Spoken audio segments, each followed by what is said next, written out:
Brigade Belvedere, 1 BHK, 2 BHK, 3 BHK flats available. Burigere Cross, Bengaluru. Please contact this number.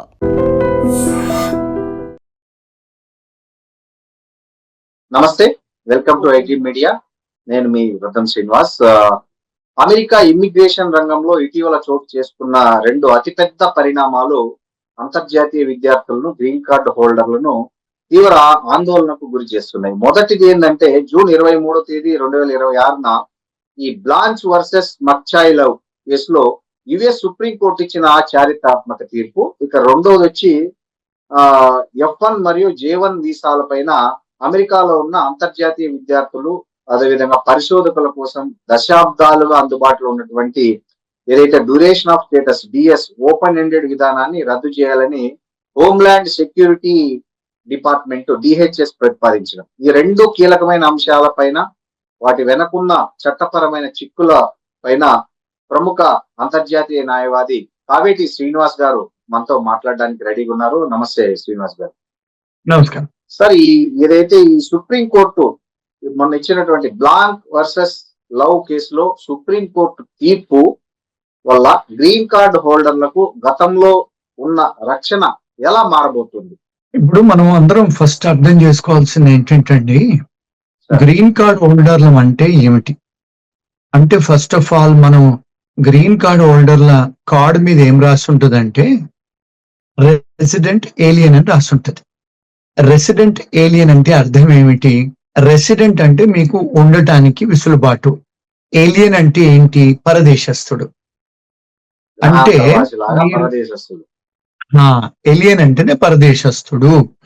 అంటే మీరు అమెరికాలో ఉండటానికి విసులుబాటు ఇచ్చారు వాళ్ళు పర్మనెంట్ గా. రెసిడెన్సీ అంటే మీరు ఎన్నాళ్ళు ఉండాలనుకుంటే అన్నాళ్ళు కండిషన్ లేకుండా ఉండొచ్చు. కానీ మరి రెసిడెంట్ ఏలియన్ కార్డుతోని మీకు పౌరసత్వం ఉందా అంటే అదే ఇండియా పౌరసత్వమే ఉంది, అమెరికా పౌరసత్వం లేదు. అంటే మీ టైప్స్ ఇండియాకే ఉంది, కానీ అర్హత మాత్రం ఇక్కడ ఉండడానికి ఉంది యుఎస్ లో. అది మనం క్లియర్ గా అర్థం చేసుకోవాలి. జనాలు ఏమనుకుంటారంటే ఓ గ్రీన్ కార్డ్ వచ్చేసింది, అయిపోయింది. అయిపోలేదు. ఎందుకంటే మీకు గ్రీన్ కార్డ్ తోని మీరు ఎలక్షన్ లో పార్టిసిపేట్ చేయడానికి లేదు, ఓటు హక్కు లేదు మీకు. ఒకటి. రెండోది, ఫెడరల్ గవర్నమెంట్ లో పనిచేయడానికి, మిలిటరీలో పనిచేయడానికి అర్హత లేవు. చాలా సార్లు ఈవెన్ టీచర్ గా పనిచేయడానికి కూడా లేదు. స్టేట్ గవర్నమెంట్ సిటీలలో పనిచేసే అర్హతలు కూడా లేవు. అంటే ఎందుకు? బికాస్ మన పాస్పోర్ట్ ఇండియా పాస్పోర్ట్ కనుక. అంటే మీ అఫినిటీ, మీ లాయల్టీ అంతా మన దేశానికే ఉంటుంది. ఎప్పుడైతే పౌరసత్వం అమెరికాది తీసుకుంటారో, ఎప్పుడైతే ఇండియన్ పాస్పోర్ట్ ఇచ్చేస్తారో, ఎప్పుడైతే అమెరికన్ సిటిజన్ అవుతారో అప్పుడు మీకు అన్ని అర్హతలు ఉన్నాయి. అంటే ఈ దేశానికి మీకు తల్లి బిడ్డల్లాగా ఉందన్నట్టు. ఏది మన రిలేషన్షిప్. అప్పటిదాకా లేదు. మీరు ఇండియన్ సిటిజన్సే, you are coming in to the country, మీరు గ్రీన్ కార్డ్ హోల్డర్ గా వస్తున్నారు. ఎందుకు? మీరు ఇక్కడ ఉండటానికి వాళ్ళు విసులుబాటు ఇచ్చారు. అమెరికాలో పర్మనెంట్ గా నీ ఇష్టం ఉన్నంత కాలం ఉండడానికి విసులుబాటు ఇచ్చారు. ఉద్యోగాలకు ఇబ్బంది లేదు అది, కానీ కొన్ని ఉద్యోగాలకు ఇబ్బంది, ఓటు హక్కు లేదు, రాజకీయాల్లో పోవడానికి లేదు, ఏంటి. ఇప్పుడు అది బ్యాక్గ్రౌండ్, అది అనాలజీ ఫస్ట్ మనం అర్థం చేసుకోవాల్సి. దాని మీద మనం బిల్డప్ చేసుకోవచ్చు క్వశ్చన్స్, ఆన్సర్స్. ఇప్పుడు మరి మీరు ఇండియన్ పాస్పోర్ట్ పెట్టుకొని ఇండియాకు వెళ్ళి ఫర్ ఎగ్జాంపుల్ వెనక్కి వస్తున్నారు. ఇప్పుడు ఈ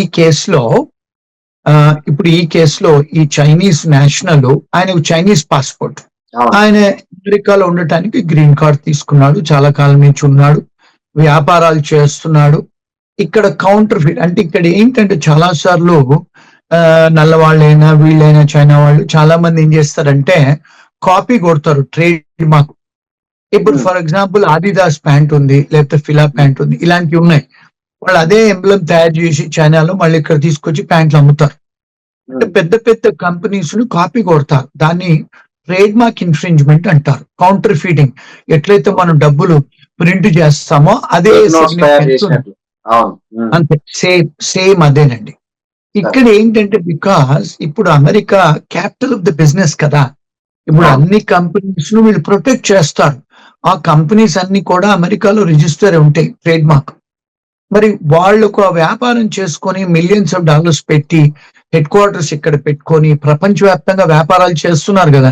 ఇప్పుడు ఫర్ ఎగ్జాంపుల్ మెక్డానల్డ్స్ అనుకోండి, కేఎఫ్సి అనుకోండి, స్టార్ బక్స్ అనుకోండి, మరి వాటికి ఒక సిగ్నిఫికెన్స్ ఉంది కదా అమెరికాలో. అవును అవును మరి అవి తీసుకుని నువ్వు కూడా సేమ్ దాని ఎంబ్లం తయారు చేసి నేను పెట్టుకుంటా అంటే నడవదు కదా. తప్పుగా సార్. అవును అర్థమైందండి. అంటే అవును. దాన్ని కౌంటర్ ఫీటింగ్ అంటారు. సో ఈ చైనా అవును. అతను ఏం చేశాడు, ఆ నేరాలలో పట్టుబడ్డాడు. ఓకే ఆ పట్టుబడి తర్వాత ఏం చేశాడు, వాళ్ళ దేశానికి టెంపరీగా వెళ్ళాడు. ఉమ్, వెళ్ళి వెనక్కి వచ్చేటప్పుడు ఇక్కడ ఇంకొక విషయం మన ప్రేక్షకులు, మన వ్యూవర్స్ అర్థం చేసుకోవాల్సింది ఏంటంటే, ఒక్కసారి అమెరికాలో మీరు అరెస్ట్ అవుతే ఎక్కడైనా, ఈవెన్ మీరు స్పీడ్ గా పోతున్నా, తాగి నడిపిస్తున్నా, లేకపోతే మీరు ఏదన్నా ర్యాష్ అండ్ నెగ్లిజెంట్ గా స్కూల్ డిస్ట్రిక్ట్ లో నడిపించినా, పోలీస్ వాళ్ళు మిమ్మల్ని ఆపేస్తే, మీ కారులో ఏదన్నా దొరికితే అంటే వెపన్సే గానీ లేకపోతే డ్రగ్సే గానీ తాగిన ఉమ్, బాటిల్సే గానీ దొరికితే మీ కారులో మెయిన్ రోడ్ మీద, వాళ్ళు మిమ్మల్ని అరెస్ట్ చేయొచ్చు. అరెస్ట్ చేయటం అంటే మన ఇండియా లాగా ఏదో హత్కడి లేసో లేకపోతే నడువా అని చెప్పి పోలీస్ స్టేషన్ చేతులు ఒప్పుకుంటూ తీసుకెళ్లరు. ఇక్కడ అరెస్ట్ అంటే ఏంటి, ఫస్ట్ మిమ్మల్ని హ్యాండ్ కప్స్ వేస్తారు. హ్యాండ్ కప్స్ వేయగానే మిమ్మల్ని పోలీస్ స్టేషన్ తీసుకెళ్తారు. తీసుకెళ్లిన తర్వాత మీ ఫోటో తీసుకుంటారు. ఉమ్, తీసుకున్న తర్వాత మీ ఫింగర్ ప్రింట్స్ తీసుకుంటారు. ఈ ఫింగర్ ప్రింట్స్ తీసుకోగానే ఇక్కడ వ్యవస్థ ఏంటంటే, టెక్నాలజికల్ అడ్వాన్స్ కంట్రీ కదండి, 27 ఏజెన్సీస్ కు షేర్ అయిపోద్ది క్లౌడ్ లో. ఓ అంటే కౌన్సిలేట్లే కానీ ఎఫ్బిఐ కానీ ఒక 27 లా ఎన్ఫోర్స్మెంట్ ఏజెన్సీ కి షేర్ అయిపోద్ది అది ఇన్ఫర్మేషన్ ఆటోమేటిక్ గా. మీరు ఇక్కడ ఫింగర్ ప్రింట్స్ ఇవ్వగానే, అంటే మీరు వచ్చే బార్డర్ సెక్యూరిటీ దగ్గర కనపడుద్ది మీది అరెస్ట్ అయ్యావు నువ్వు అని. ఉమ్, అది అవ్వగానే మీకు చాలా సార్లు ఉద్యోగాలు పోతాయి, చాలా సార్లు చాలా బెనిఫిట్స్ పోతాయి, చాలా సార్లు మీకు ఇబ్బందులు స్టార్ట్ అవుతాయి. ఎందుకు, అరెస్ట్ అయ్యారు కనుక.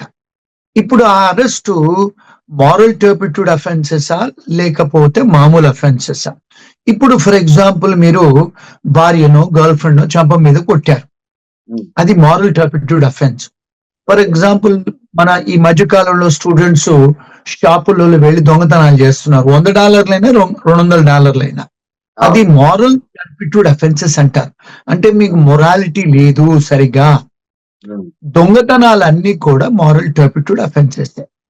ఇవి వీళ్ళు ఇమిగ్రేషన్ లాలో ఏం రాస్తుందంటే, ఎవరైనా మారల్ టర్పిట్యూడ్ అఫెన్సెస్ కు పట్టుబడతారో వాళ్ళు మా దేశంలో ఉండే అర్హత లేదు. ఓకే ఈవెన్ గర్ల్ అంటే ఫ్రెండ్ clean గా- మీద కొడితే కూడా వాళ్ళకి అమెరికాలో నివసించే అర్హత లేదు.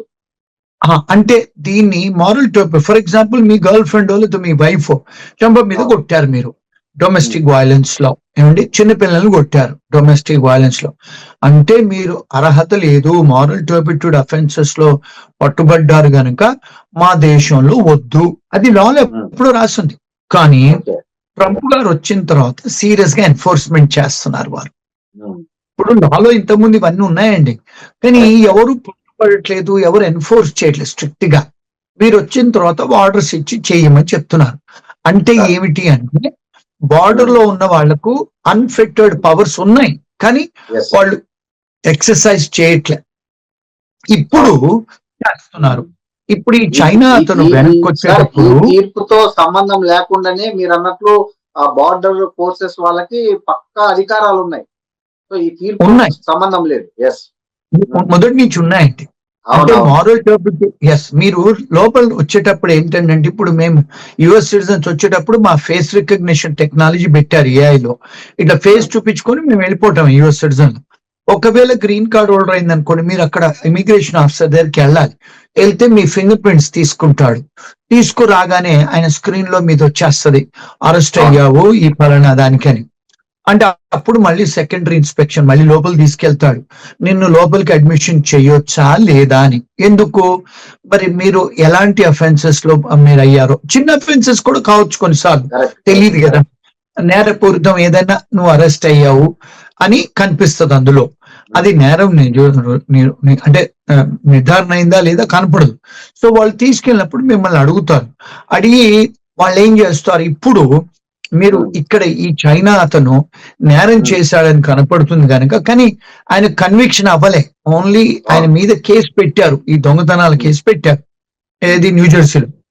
ఆయన ఏమన్నాడు, నా మీద కేసులు పెట్టారు, ఇంకా నిర్ధారణ అవ్వలేదు అంటే ఆయన ఏం చేశారు, ఆయన గ్రీన్ కార్డ్ తీసేసుకొని ఆయన అక్కడి నుంచి అక్కడికి చైనాకు పంపలేదు, ఆయనను పెరోల్ చేశారు. పెరోల్ అంటే ఏమిటి? Temporary permission. అంటే నీకు గ్రీన్ కార్డ్ లేదు, నీకు సిటిజన్షిప్ లేదు, ఎలాంటి వీసా లేదు. పెరోల్ అంటే ఏమిటి? నిన్ను వదిలేయటం, ఎల్లు నాయన లోపలికి వెళ్ళు.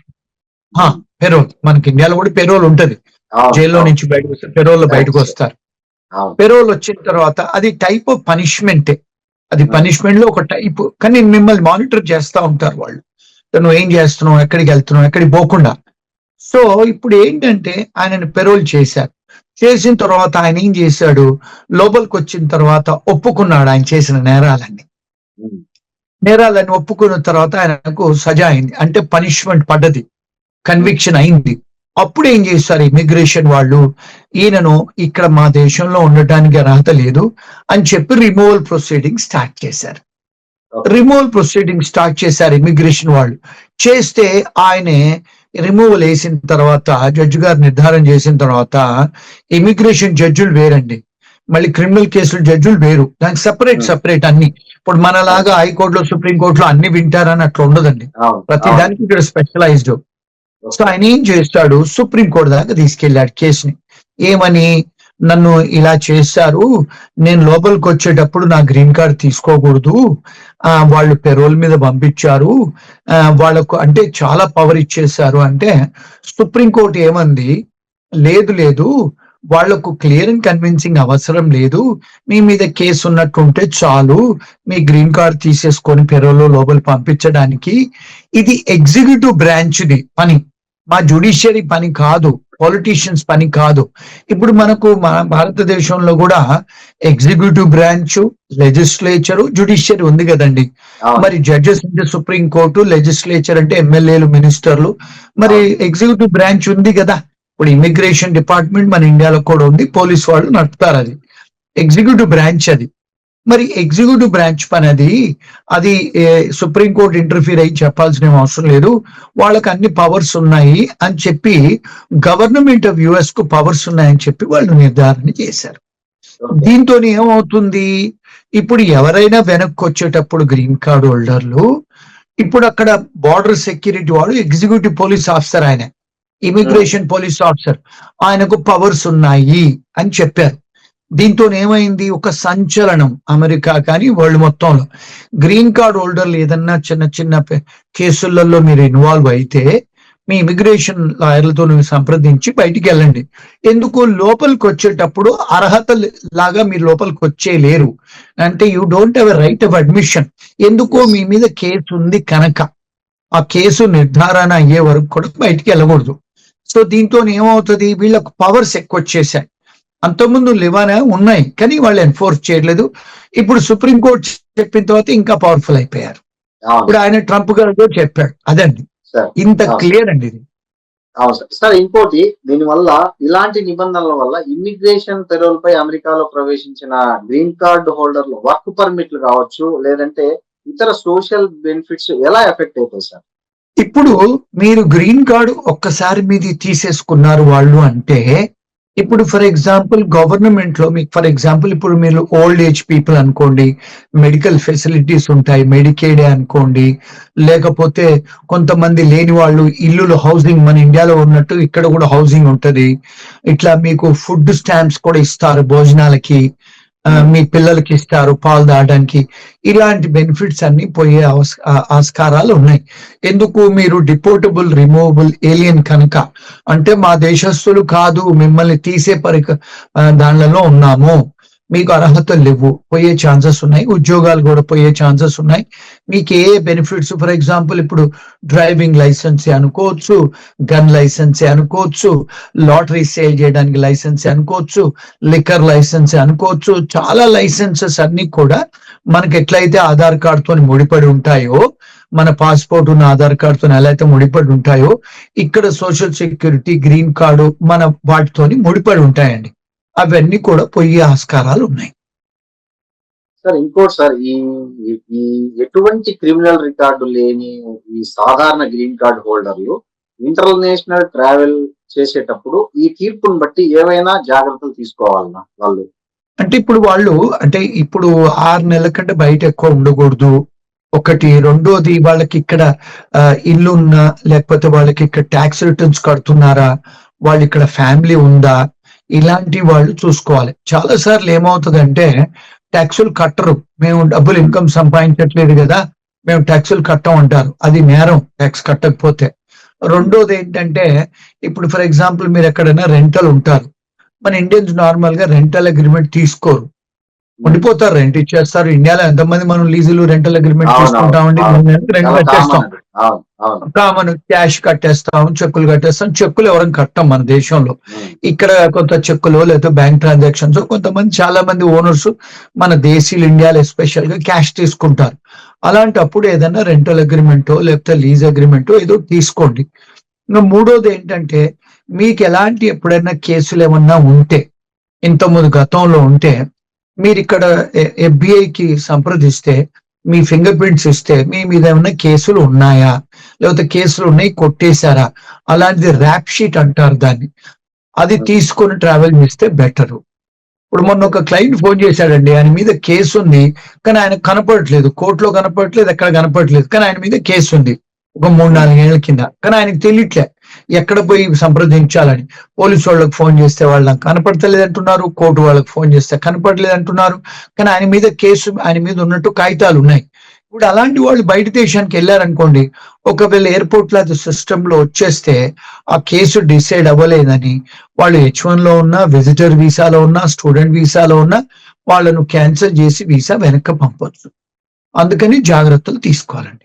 సార్ ఇంకోటి సార్, ఈ దశాబ్దాలుగా ఉన్నటువంటి డ్యూరేషన్ ఆఫ్ స్టేటస్ అంటే DS విధానాన్ని రద్దు చేసి నిర్దిష్ట గడువు తేదీని ప్రవేశపెట్టడం వెనక హోమ్ల్యాండ్ సెక్యూరిటీ డిపార్ట్మెంట్ యొక్క ప్రధాన ఇంటెన్షన్ ఏంటి సార్ అసలు? ఇప్పుడు ఏంటంటే ఏమవుతుందంటే ఇక్కడ స్టూడెంట్స్ వస్తారు కదా, ఇప్పుడు మాస్టర్స్ కోర్స్ కోసం వస్తారు. మరి మాస్టర్స్ కోర్సు 1.5 year అండి.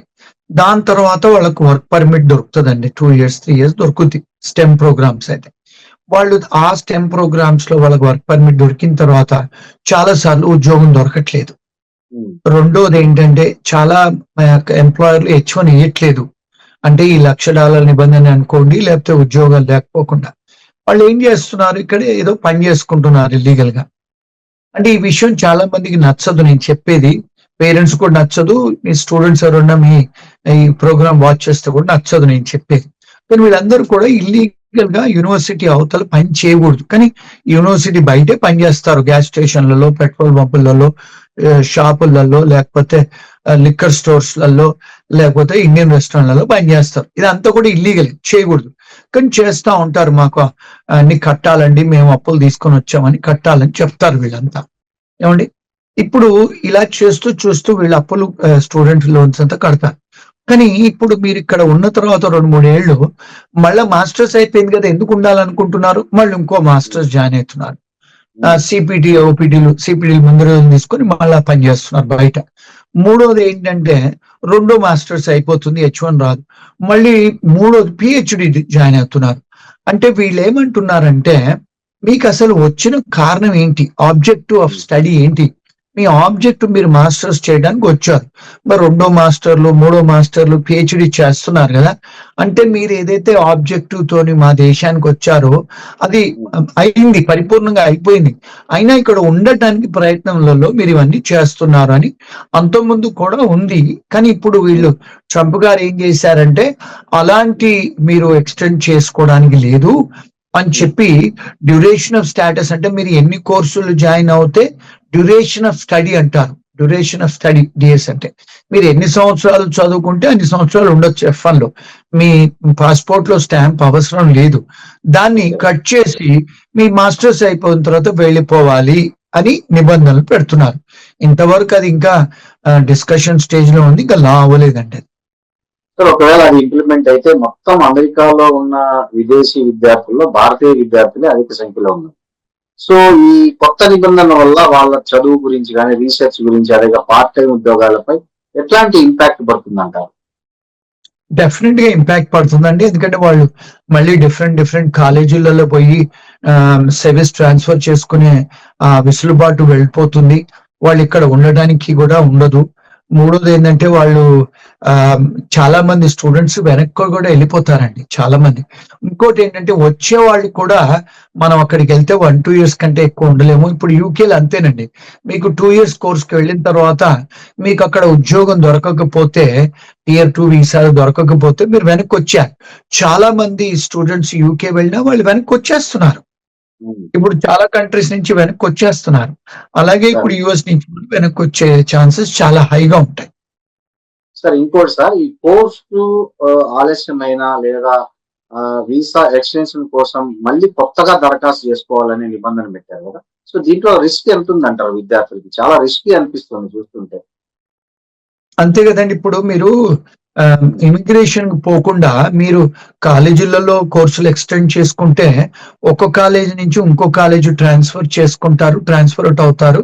కాలేజీ వాళ్ళే మీది పొడిగిస్తారు మీ స్టే. ఆన్లైన్ లో వాళ్ళ దగ్గరికి వెళ్ళి సర్వీస్ పోర్టల్ వెళ్ళి వాళ్ళే క్లిక్ ఆఫ్ బటన్ చేస్తారు, మీది పొడిగించుతారు. ఒకవేళ మరి మీరు ఇమిగ్రేషన్ ఆఫీస్ దగ్గరికి వెళ్ళాలి అంటే ఇమిగ్రేషన్ ఆఫీసర్ డిస్క్రిప్షన్ కదండి. మరి ఆఫీసర్ మీకు పర్మిషన్ ఇస్తే ఉండొచ్చు, లేకపోతే వెళ్ళిపోవాలి. సో ఎప్పుడైనా ఇమిగ్రేషన్ డిపార్ట్మెంట్ దగ్గరికి వెళ్ళినప్పుడు గవర్నమెంట్ ఆఫీసర్ పోలీసు దగ్గరికి వెళ్ళినట్టే. వాడు ఇష్టం ఉంటే లోపల రానివచ్చు, ఇష్టం లేకపోతే బయటికి పంపించేటట్టు. అంటే కొద్దిగా కష్టమే అది. అవును సార్. ఈ గ్రాడ్యుయేషన్ తర్వాత విద్యార్థులు పొందే ఈ ఓపీటీ మరియు స్టెమ్ ఓపీటీ లబ్ధిదారులకు ఈ ఫిక్స్డ్ ఎండేటెడ్ విధానం వల్ల ఎలాంటి నష్టం కలిగిస్తుంది అంటారు? ఇప్పుడు ఓపీటీలు సిపిటీలు అంటే కాలేజ్ చదువుకునేటప్పుడు అండి. ఓపీటీ అనేది ఫస్ట్ స్టెమ్ కోర్సెస్ చేస్తున్నప్పుడు, స్టెమ్ కోర్సెస్ అంటే సైన్స్, టెక్నాలజీ, ఇంజనీరింగ్, మ్యాథమెటిక్స్ అండి. మేనేజ్మెంట్ కాదు, మ్యాథమెటిక్స్. ఎంబీఏ చేసిన వాళ్ళకి కాదు, ఓన్లీ సైన్స్ స్టెమ్ సంబంధించిన వాళ్ళకు. వాళ్ళకి ఏమవుతుందంటే వాళ్ళకు ఎంబీఏ మాస్టర్స్ అయిపోగానే డ్యూరింగ్ ద కోర్స్ కూడా తీసుకోవచ్చు పర్మిషన్ టు వర్క్. అయిపోయిన తర్వాత మీకు ఇనీషియల్ గా 1 సంవత్సరం ఆక్యుపేషన్ ట్రైనింగ్ అని ఇస్తారు. అందులో మీకు శాలరీ వచ్చినా లేకున్నా చేసుకోవచ్చు. తర్వాత 2 సంవత్సరాలు ఇస్తారు. ఇప్పుడు ఇవన్నీ కూడా మీకు కోర్సు మీకు లిమిటేషన్ చేస్తే ఒక కోర్స్ తర్వాత ఇంకో కోర్స్ చేయడానికి లేదన్నప్పుడు మీకు ఈ 3 సంవత్సరాలలో H1 రాకపోతే ఇంటికి వెళ్ళిపోవాలి కదండి. అవును, అవును సార్. ఇంకోటి సార్, ఈ ప్రతిపాదన చట్టంగా మారే లోపే ప్రస్తుతం అమెరికాలో ఎవరైతే ఉన్నారో ఈ F1 J1 విద్యార్థులు తమ లీగల్ స్టేటస్ ను కాపాడుకోవడానికి ఇప్పుడే ఎలాంటి ముందస్తు ప్రణాళికలు అమలు చేయాలంటారు? అంటే వాళ్ళు డెఫినెట్ గా ఇమిగ్రేషన్ లాయర్ని కలిస్తే బెటర్ అండి. అది అది ఒక్కటే పరిష్కారమా సార్? ఇంకేమన్నా అంటే ఇప్పుడు వాళ్ళు ఆన్లైన్ లో చాట్ జీపీటీలో చదువుకుంటారు. కొంత ఆ chat GPT is not a law, కొంత ఇన్ఫర్మేషన్. సో వీళ్ళందరూ ఆ చాట్ జీపీటీలో ఇన్ఫర్మేషన్ తీసుకొని ఆ రూమ్మేట్లతోనో లేకపోతే వాళ్ళ సీనియర్లతోనో లేకపోతే వాళ్ళే మాట్లాడుకుంటారు. ఒక competent qualified expert immigration lawyer దగ్గరికి వెళ్ళి సంప్రదిస్తే వాళ్లకు బోల్డెన్ ఆన్సర్స్ దొరుకుతాయని. కానీ నార్మల్ గా మన స్టూడెంట్స్ ఏంటంటే ఒక్క కన్సల్టేషన్ $200 $300 ఇచ్చి వెళ్ళాలా అని వాళ్ళు తీసుకుంటారు. దాంతో ఏమవుతుందంటే చాలా సార్లు మనకు అది లీగల్ అడ్వైస్ కింద పరిగణించదు, కొంత ఇన్ఫర్మేషన్ కింద పరిగణించవచ్చు. సో అందుకనే నేను ప్రతి ఇంటర్వ్యూలో చెప్తాను, get in touch with some qualified lawyers అని. సార్, ఈ వేజ్ వెయిటెడ్ లాటరీ వల్ల ఉద్యోగాల ఎంపిక అవకాశాలు తగ్గిపోయినాయని చాలా వరకు టాక్ వస్తుంది. ఇది కరెక్టేనా సార్? ఇది నిజమేనండి. ఇప్పుడు ఏం చేశారంటే వీళ్ళు ప్రస్తుత ట్రంప్ గారు ఏమన్నారంటే చాలా హై శాలరీ ఇచ్చే వాళ్ళకి ముందు ప్రాధాన్యత ఇవ్వండి. అంటే 1,50,000 1,70,000 వాళ్ళే పికప్ చేశారు ఫస్ట్ లాటరీలో. తర్వాత ఏం చేశారు, లెవెల్ 2 లెవెల్ 1 దాకా ఇచ్చారు. సో లెవెల్ 1 వచ్చే వరకు 90,000 80,000 వాళ్ళకు వచ్చే వరకు తక్కువ పికప్ అయినవి లాటరీలో. లెవెల్ 1 ముందు పికప్ అయింది, లెవెల్ 2 తర్వాత లెవెల్ 3. మరి ఆబ్వియస్లీ వాళ్ళు ఏమన్నారంటే 1,50,000 1,70,000 ఇచ్చిన శాలరీ 2 లక్షలు ఇచ్చే వాళ్ళకే మీరు ఇవ్వండి అని. అంటే ఏమవుతుంది, మరి వాళ్ళది ఒకవేళ పికప్ అవుతే వాళ్ళకి ఆ జీతాలు కడితే మరి వాళ్ళే హై ట్యాక్స్ కదండి, 40% ట్యాక్స్ కడతారు వాళ్ళు. ఈ 70-80 వేల వాళ్ళు తక్కువ ట్యాక్స్ కడతారు, 30% కడతారు. మరి వాళ్ళ దగ్గర ట్యాక్స్ పేయర్స్ హెవీగా వాళ్ళే ఉంటారు. ఎంప్లాయీస్ కనుక వాళ్ళకే వెసులుబాటు ఇచ్చారు. డెఫినెట్ గా ఎఫెక్ట్ అయింది. సార్, ఈ ఇండియన్స్ కి అమెరికా కల కష్టమేనా? చూస్తుంటే కొత్త నిబంధనలు, ఎన్ఫోర్స్మెంట్ అంత స్ట్రిక్ట్ గా అమలు చేయడం ఇవన్నీ చూస్తున్న నేపథ్యంలో ఇండియన్స్ కి అమెరికా ఉద్యోగం, అమెరికా నివాసం అనేది కల కష్టమేనా? అంటే ఈవెన్చువల్ గా కాస్త డిఫికల్టేనండి. అంటే ఇప్పుడు ఉన్న ప్రజెంట్ ట్రంప్ అడ్మినిస్ట్రేషన్ లో లాస్ట్ టైం వారు వచ్చినప్పుడు కూడా చాలా ఇబ్బందులు చేశారు. ఎందుకంటే చూసుకుంటే ప్రపంచంలో 60-70 కంట్రీస్లలో వారు కౌన్సిలేట్స్ క్లోజ్ చేశారండి. మరి మన భూలోకంలో ఉన్నాయే 160 దేశాలు. 60-70 దేశాలు మీరు క్లోజ్ చేసి, మీరు ఎంబసీలు క్లోజ్ చేసి, కొత్త ఎంబసీలు ఓపెన్ చేయకపోతే మరి ఇప్పుడు మీకు కష్టమే కదండి. ముందు తాను ఉన్నంత సేపు కొద్దిగా కష్టమేనండి. సార్, ఈ $1,00,000 అదనపు ఫీజు ప్రభావం ఇండియన్ ఐటీ కంపెనీలకు ఏమైనా ఎఫెక్ట్ పడుతుందంటారా? చాలా ఎఫెక్ట్ పడ్డదండి. చాలా ఎఫెక్ట్ పడ్డది. ఇప్పుడు ఎవరు $1,00,000 కట్టి తీసుకొస్తారు? కష్టమే. ఇప్పుడు $1,00,000 పెట్టాలి, జీతం 1,70,000 ఇవ్వాలి, ఇమిగ్రేషన్ ఫీజులు కట్టాలి, లాయర్ ఫీజులు కట్టాలంటే కష్టమే. కానీ లక్కీలీ ఏమైందంటే అండి, ఇప్పుడు ఈ $1,00,000 ఇంపోజ్ చేశారు కదా వీరు. ఆ $1,00,000 కోర్టు వాళ్ళు అంటే చెల్లనేరదని చెప్పి డిసైడ్ చేశారండి. ఇప్పుడు $1,00,000 ఇంపోజిషన్ ఆఫ్ దట్ లేదండి. ఇప్పుడు కోర్టు వాళ్ళు నిర్ధారణ చేసేశారు అది అన్లాఫుల్ అని. సార్, ఒక అమెరికాలో ఒక సాఫ్ట్వేర్ ఉద్యోగం సాధించాలనుకునే వారికి ఒక ఇమ్మిగ్రేషన్ నిపుణులుగా మీరు ఇచ్చే బెస్ట్ అడ్వైజ్ ఏంటి సార్ అసలు? అంటే ఫస్ట్ ఎవరైనా స్టూడెంట్ గా వచ్చేటప్పుడు వాళ్ళు తెలుసుకోవాలి వాళ్ళ హక్కులు, అర్హతలు. రెండోది ఇప్పుడు H1 కి అయ్యే ఇబ్బందులు తెలుసుకోవాలండి. మూడోది వాళ్లకు స్కిల్స్ లేకపోతే ఇక్కడకు స్కిల్స్ లేకుండా వచ్చి ప్రయత్నాలు చేసి ఇబ్బందులు పడకూడదు. నాలుగోది ఏంటంటే ఏదైనా ఇక్కడికి వచ్చిన తర్వాత కూడా స్టూడెంట్సే కానీ, H1B వాళ్ళే కానీ, గ్రీన్ కార్డ్ హోల్డర్లే కానీ వాళ్ళు ఇక్కడికి వచ్చిన తర్వాత ఎలాంటి నేరాలలో ఇన్వాల్వ్ అవ్వద్దండి. ఒకవేళ అవుతే బయటికి స్టూడెంట్సే కానీ, H1B వాళ్ళే కానీ, గ్రీన్ కార్డ్ హోల్డర్లే బయటకు వెళ్తే వచ్చేటప్పుడు వాళ్ళు అన్ని సరిగ్గా చూసుకొని కేసులు లేనప్పుడు వెళ్ళి వస్తే బెటర్. డెఫినెట్ గా ఈ నిబంధనలన్నీ చూసుకోవాలండి వాళ్ళు. అంటే మునుపటిలాగా లేదు. ఇప్పుడు పేరెంట్స్ కూడా వచ్చేస్తారు, 2 నెలలు 3 నెలలు ఇండియా పోయేసి ఇక్కడికి వచ్చి ఉద్యోగాలు చేస్తారు. అలాంటివన్నీ స్టూడెంట్స్ కూడా వాళ్ళ పేరెంట్స్ గ్రాడ్యుయేషన్ కి వస్తారు, అన్ని అన్లాఫుల్ పనులు చేస్తారు. అవన్నీ కూడా కొంచెం కష్టమే, జాగ్రత్తగా ఉండాలి. Thank you sir, thank you very much. Okay, thanks.